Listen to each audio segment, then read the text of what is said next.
پرویز مشرف کی جو اپیل تھی اس پر جتنے بھی اعتراضات تھے ان کو ختم کر دیا ہے اور آئندہ اس کو جو ہے باضابطہ طور پہ سماعت کے لیے مقرر کرنے کی ہدایت کر دی ہے۔ اور اس کے ساتھ ساتھ اسی سے ریلیٹڈ ایک اور بھی ہے کیس، یعنی کہ اور مختلف اپیلیں ہیں، وہ ہیں لاہور ہائی کورٹ کا جو فیصلہ تھا۔ اور مزے کی بات یہ ہے کہ اس فیصلے میں بھی مظاہر علی اکبر نقوی صاحب کا اہم ترین کردار ہے، اور عدالت میں یہ بات بھی آئی کہ جناب قانون کے مطابق اگر کسی کے خلاف آرٹیکل 6 کے تحت غداری کی کارروائی ہو جائے، اس پر فیصلہ آ جائے، تو پھر اس پر اپیل جو ہے وہ کسی ہائی کورٹ میں دائر نہیں ہو سکتی، اس پر اپیل تو سپریم کورٹ میں ہی آ سکتی ہے۔ لاہور ہائی کورٹ میں اپیل کس نے کی اور کیوں کی، اور پھر لاہور ہائی کورٹ کے بینچ نے اس پر فیصلہ کس قانون کے تحت دے دیا، اور اس بینچ کی سربراہی مظاہر علی اکبر نقوی صاحب کر رہے تھے ان دنوں میں۔ یہ لاہور ہائی کورٹ کے جج تھے اور انہوں نے خصوصی عدالت کے قیام کو ہی غیر آئینی اور غیر قانونی قرار دے دیا تھا، حالانکہ آج عدالت کے سامنے یہ پوائنٹ آف ویو آیا کہ بھائی وہاں پہ جو لاہور ہائی کورٹ میں یہ ساری پروسیڈنگ ہوئی یہ غیر آئینی اور یہ غیر قانونی ہے۔ لاہور ہائی کورٹ کے پاس تو ایسا کوئی اختیار ہی نہیں ہے کہ وہ خصوصی عدالت کے فیصلے کے خلاف اپیل سن سکے، اپیل تو سننی تھی سپریم کورٹ نے، تو انہوں نے یہ کام کیسے کر دیا؟ تو جناب پھر مظاہر علی اکبر نقوی صاحب کا ذرا ٹریک ریکارڈ چیک کر لیں، اور ابھی جو چیزیں باہر آئی ہیں وہ آڈیوز دیکھ لیں، وہ ان کے احساسات جات دیکھ لیں، ان کے بچوں کے بڑھتے ہوئے احساسے دیکھ لیں، تو اندازہ ہوتا ہے کہ پھر یہ اپیلیں کیسے سماعت کے لیے مقرر ہوئیں۔ اور جن لوگوں نے خصوصی عدالت کے قیام کو چیلنج کیا تھا، وہ اظہر صدیق صاحب یا دیگر وغیرہ، وہ بھی ان دنوں جو ہے ملک سے باہر ہے، کہیں اور امریکہ میں بیٹھے جو ہے وہ عیاشیاں کر رہے ہیں۔ تو یہ ساری جو چیزیں ہیں، سارے جو معاملات ہیں، یہ بڑے مشکوک قسم کے ہیں، لیکن چیف جسٹس قاضی فائز عیسیٰ صاحب نے ان تمام بگاڑ کو حل کرنے کا تہیہ کیا ہوا، اور اسی وجہ سے وہ ان خطرناک قسم کے جو کیسز ہیں نا، ان کو سماعت کے لیے مقرر کر رہے ہیں۔ وہ چاہتے ہیں کہ بھائی ان کا فیصلہ ہونا چاہیے، کوئی تو ہے جو یہ فیصلہ کر کے آیا ہے، ان کو چھوڑ دیا تو پھر حالات کبھی بھی بہتر نہیں ہوں گے، کیونکہ کسی نے تو یہ بھار اٹھایا نا، یہ ذمہ داری اٹھائی کہ بھائی مجھ پہ جو میرے ملک نے، میرے آئین نے، میرے قانون نے ذمہ داری ڈالی ہے، میں نے اس کے مطابق پرفارم کرنا ہے۔ یہ طاقتوروں کے سامنے جھک کے اگر آپ نے اپنی ٹرم مکمل کر کے اور پیسہ کما کے گھر چلے جانا ہے، تو میرا خیال ہے پیسہ تو پھر آپ کے پاس ہوگا، لیکن عزت شاید اس طرح سے آپ کے پاس نہیں ہوگی جو کہ ہونی چاہیے۔ تو انہوں نے یہ سارے معاملات سیٹل کر دیے ہیں، آج تمام اعتراضات ختم، یعنی کہ دونوں معاملات پہ جو اپیلیں تھیں اعتراضات ختم کر کے ان کو آئندہ سماعت 21 نومبر کو جو ہے وہ آئندہ تاریخ دی ہے۔ اب 21 نومبر کو عدالت اس پہ جو ہے وہ فیصلہ جائزہ لے گی، لیکن اس میں ایک مزے کی بات یہ ہے کہ اس سے پہلے سابق چیف جسٹس جو ہیں آصف سعید کھوسہ صاحب اور جسٹس منصور علی شاہ صاحب پہ مشتمل ایک بینچ تھا،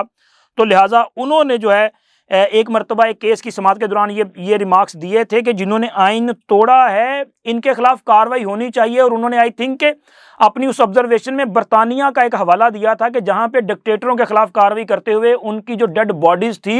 ان کو لٹکا دیا گیا تھا، اور وہ آبزرویشن اور اس کے بعد خصوصی عدالت کا فیصلہ، اور اس میں خصوصی عدالت کے سربراہ جسٹس سیٹھ وقار کا وہ اضافی نوٹ جس میں انہوں نے کہا کہ اگر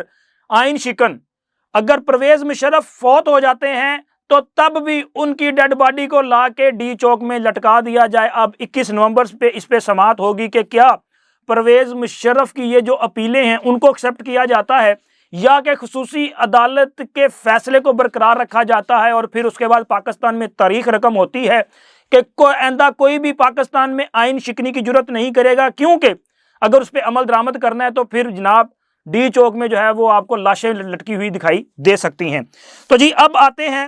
مظاہر علی اکبر نقوی صاحب، کیونکہ مظاہر علی اکبر نقوی صاحب جو ہیں جن کے بارے میں مشہور ہے کہ یہ ٹرکوں والے جج صاحب ہیں، انہوں نے ان کو جو شو کاز نوٹس جاری کیا گیا تھا نا سپریم جوڈیشل کونسل کی طرف سے، آئی تھنک 27 اکتوبر کو سپریم جوڈیشل کونسل نے ان کے خلاف درخواستیں ہیں ان کا جائزہ لینے کے بعد ان کو قابل سماعت قرار دیا تھا، اور ان کو شو کاز نوٹس دیا تھا کہ آپ جواب اس پہ فائل کر دیں۔ اب موصوف کے لیے جو ہے وہ آج کا دن یعنی کہ 10 نومبر جو ہے وہ آخری دن تھا، تو انہوں نے آج ایک جواب سپریم جوڈیشل کونسل میں دائر کر دیا ہے، دے دیا ہے، اور اس میں ان کا کہنا ہے، اچھا انہوں نے یہ نہیں بتا رہے کہ جی میں نے یہ جرم کیے ہیں، میں نے یہ سارا کچھ کیا ہے یا نہیں کیا، میری آڈیو ہے یا نہیں ہے، انہوں نے وہ نیا ہی پنڈورا باکس کھول دیا ہے۔ انہوں نے چیف جسٹس پہ انہوں نے سردار طارق مسعود پہ اور انہوں نے جناب جسٹس نعیم اختر افغان صاحب، یہ بلوچستان ہائی کورٹ کے چیف جسٹس ہیں، ان پر اعتراض اٹھا دیا ہے۔ سپریم جوڈیشل کونسل کا جو ہے وہ ٹوٹل فارمیشن 5 ججز ہیں، جن میں 3 سپریم کورٹ کے سینئر ججز اور 2 سینئر ہائی کورٹس کے چیف جسٹس صاحبان ہیں۔ ان میں لاہور ہائی کورٹ کے چیف جسٹس بھی ممبر ہیں اور اسی طرح جسٹس اعجاز الاحسن بھی ممبر ہیں، باقی 3 کے علاوہ۔ تو 2-3 سے فیصلہ آیا تھا اس دن، اور انہوں نے وہ تینوں ججز پہ اعتراض اٹھا دیا ہے، اور ان کا کہنا ہے کہ جی یہ جو ہے نا میرے حوالے سے باعث ہیں، تو لہٰذا ان کو اس بینچ میں سپریم جوڈیشل کونسل میں شامل نہیں ہونا چاہیے۔ اچھا، اب بندہ ان سے پوچھے کہ جناب علی آپ میرٹس پہ بات کیوں نہیں کرتے؟ آپ کیوں نہیں بتاتے کہ آپ کی چودھری پرویز الہی سے یہ کنورسیشن ہوئی یا نہیں ہوئی؟ آپ کیوں نہیں بتاتے کہ یہ جو پیسوں کے لین دین کا معاملہ ہے اس میں کوئی کتنی سچائی ہے یا یہ ساری دروغ گوئی ہے، جھوٹ ہے، الزام ہے؟ آپ اس پہ آئیں۔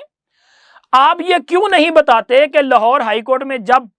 آپ بینچوں میں بیٹھتے تھے اور اس حوالے سے آپ پہ جو الزامات ہیں ان میں کتنی حد تک صداقت ہے؟ آپ کیوں نہیں بتاتے کہ جب آئین اور قانون کے مطابق آپ ایک کیس کو سن ہی نہیں سکتے، آپ نے کیسے اس کو سنا بھی اور چند گھنٹوں میں اس پر فیصلہ بھی صادر فرما دیا؟ کون تھا جو آپ سے یہ فیصلے کروا رہا تھا؟ اس پہ بات کریں، ذرا کھل کے آئیں نا سامنے۔ لیکن مسئلہ کیا ہے؟ مسئلہ یہ ہے کہ یہ تو آئین اور قانون کو ماننا نہیں چاہ رہے، اسی لیے تو آئین پسند ججز پہ اعتراض ہے۔ اب یہ چاہتے یہ ہیں کہ اگر یہ 3 ججز اس میں شامل نہ ہوں تو شاید ان کے لیے کوئی سہولت پیدا ہو جائے، کیونکہ پھر اعجاز الاحسن صاحب رہ جائیں گے نا۔ اعجاز الاحسن صاحب تو بندیالی جو ایک گروپ تھا اس کے اہم رکن ہیں، وہ رہ جائیں گے۔ اب اگر آپ سوچیں چند منٹ کے لیے کہ واقعی جی ان کے اعتراض کو درست مان کے قاضی صاحب اور طارق مسعود صاحب الگ ہو جاتے ہیں، تو پھر اس کا مطلب یہ ہے کہ ان کے بعد پھر سینئر جو ججز ہیں وہ اس میں شامل ہوں گے، یعنی کہ جسٹس منصور علی شاہ اس کا حصہ بن سکتے ہیں اور جسٹس منیب اختر اس کا حصہ بن سکتے ہیں، ٹھیک ہے۔ اور اسی طرح جو ان کے علاوہ نعیم اختر افغان صاحب کے علاوہ جو سینئر چیف جسٹس ہیں اس وقت وہ پشاور ہائی کورٹ کے ہیں، جسٹس محمد ابراہیم خان، وہ اس کا حصہ ہوں گے۔ تو یہ چاہتے یہ ہیں کہ بھائی اس طرح کا بینچ بن جائے جس طرح کے پہلے ہی بینچ بنتے تھے، ہم خیالی بینچ، وہ جو سہولت کاری کرنے والے، وہ بینچ بن جائے اور ان کو سہولت کاری میسر آ جائے اور ان کی جان خلاصی ہو جائے۔ تو جناب علی ایسا نہیں ہو سکتا۔ اگر کسی اور کے لیے کوئی رعایت نہیں تو آپ کے لیے کیوں رعایت ہوگی؟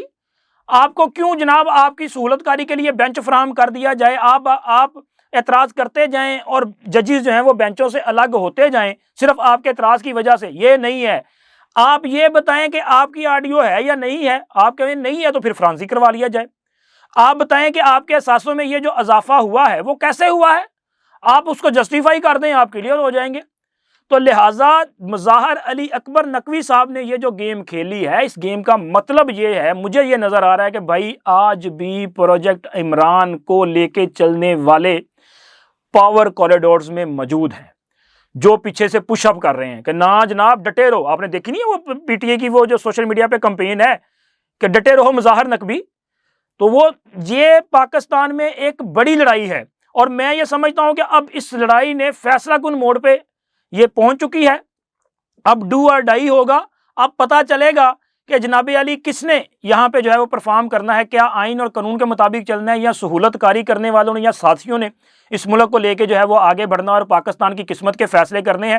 تو مجھے تو یہ پورا یقین ہے کہ بالآخر جو جیت ہے وہ آئین پسندوں کی ہوگی، اور اس میں جسٹس مظاہر علی اکبر نقوی اور ان کے سہولت کاروں کو کسی قسم کا کوئی ریلیف نہیں ملے گا، کیونکہ یہ بدلا ہوا پاکستان ہے، یہ بدلے ہوئے منصوبہ ساز فیصلہ ساز ہیں۔ تو لہٰذا یہاں پہ ان کی کوئی دال نہیں گلے گی، یہاں تو جناب ان کو آئین اور قانون کے مطابق ثابت کرنا پڑے گا، ورنہ پھر ان کے خلاف جو ہے وہ بڑی کارروائی